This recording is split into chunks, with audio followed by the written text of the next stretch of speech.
jumlah personil ya, saya belum bisa sampaikan jumlah personil dalam pengamanan operasi lilin. Kita Polri nanti bersama-sama dengan TNI, dengan Pemda, kemudian instansi terkait, ya ini akan peribatannya. Jumlah personil yang siap adalah sekitar 4.670 personil yang ada di Sulawesi Selatan. Ini terdiri dari 2.420 itu dari Polri, kemudian 2.230 ini dari instansi terkait, TNI, kemudian dari Pemda, dari Polri.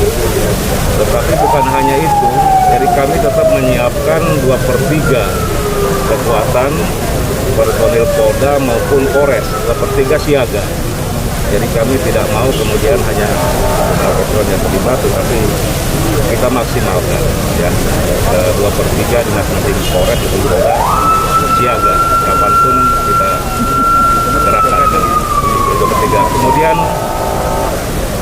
dalam hal pengamanan ini kami mengedepankan beberapa pos ya, pos pengamanan, pos pelayanan, dan pos terpadu.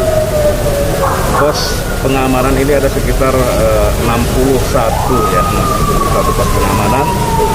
Kemudian ada sekitar 20 pos pelayanan dan 4 pos terpadu yang akan kita sebar di seluruh Sulawesi Selatan. Oke.